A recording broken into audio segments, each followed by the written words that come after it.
name is Miss Kim and I work for the Fort Worth Public Library. One of my favorite things about the library is the ability to have resources about culture and food, and you're just learning out of curiosity and fun. I would love to share with you some of my culture, which is Vietnamese. I would like to share with you this food item, which is called Banh Baos. Banh Baos is a steamed dumpling. It's filled with meat, and there's a very specific way you wrap it. So I'd like to share with you the technique on wrapping your own Banh Baos. Alright, come join me. We're gonna learn how to make Banh Baos. This is an uncooked Banh Baos that I just made, and I'm gonna show you how to make it using your ingredients at home. What you need is dough. I'll add the recipe for this dough with the post, and you'll need filling. This is a Vietnamese style Banh Baos. So we have ground pork. We also have Chinese sausage, which is in Vietnamese called lak xương, and we also have jamaica, and in Vietnamese that is called củ sang, and we have boiled egg. Let me show you what củ sang looks like. This is what we put inside. So my mom earlier had taken all the skin off and shredded the inside up real nice, and it's really good and crunchy within the filling. So I'm gonna show you how to roll it up. What you'll need is a floured surface. So I just use my countertop, put some flour on it, make sure your countertop is clean. And I have a rolling pin. This rolling pin does not have the handles. I find that this type is a lot easier for this technique. What I'm actually gonna do is I'm gonna put it on the countertop and just be rolling it like this. So this side, this corner's on the countertop, and this part I'm just gonna push down and push up. You know, I've seen other cultures use the same technique to make roti and tortillas, and we're just gonna spin the dough and push. This is a great technique.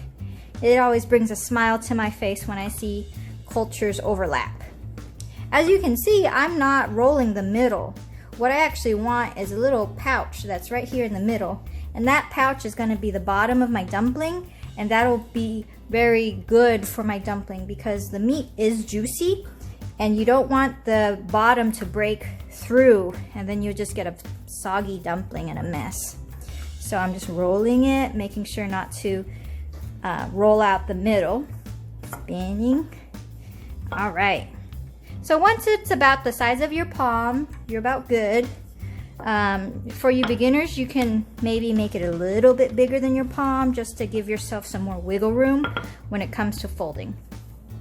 So this is this technique that I learned later. Lots of trial and error. So there's the middle, but I'm not going to put the meat in the middle. I'm going to put it a little bit above the middle. That way, when I roll the dough on top, it's going to be right smack dab in the middle.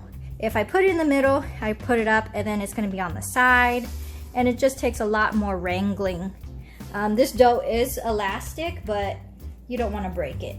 So go ahead and put your meatball right there, and I'm going to put my meatball a little bit higher than the middle, and I'm going to put my egg. We're pretty generous with the meat and the egg. All right, so we're going to roll it up, and as you can see, that's the middle, and I'm going to pinch. I'm going to pull, and I'm going to pinch. And that's the technique. You're going to pull and pinch, and as you get around the dumpling, you can use your left hand and just kind of spin it within your palm, and you're making your dumpling. It's really fun to watch videos and see people who have lots of experience do it really fast. I'm not there yet, but it's fun to challenge yourself. So pinching, pinching, pinching, and then once you're there, you can do another lap around the circle and pinch, and now you have a closed Banh Baos. And here we go. Here's my little Banh Baos. And what you're going to do is take a square piece of parchment paper, place it in there, and then you're going to place it in your steaming basket. So let me show you. When you have your steaming basket, you don't want to place them too close together because they will expand. So I'm just going to place it right here, and you need just like an inch or two of space in between. We're pretty lucky to have this big steaming basket. All right. And that is how you make Banh Bao. Well, here's the Banh Baos as they're steaming. As you can see, they expanded a little, so take that into account when you're putting them in the steamer. Hey, here's the moment of truth. Let's cut the Banh Bao open. This is cooked for 35 minutes. Is the meat finished? And then the sausage is gonna be red, of course. Yeah, looks yummy. You can see the jicama inside. And as you can see, I'll point it out. Look at this. As you can see, the bottom right here is nice and thick. And that's what you want. You don't want it to be too thin and then the dumpling will fall apart. Thank you so much for watching this video. I hoped it sparked an interest in Vietnamese cuisine. As always, the Fort Worth Library website has great resources for you to explore different recipes. The first book I'd like to recommend is Secrets from My Vietnamese Kitchen. This is written by Kim Thuy and it has great recipes that you can get started at home. Another recipe book that I'd like to share with you is Vietnamese Street Food.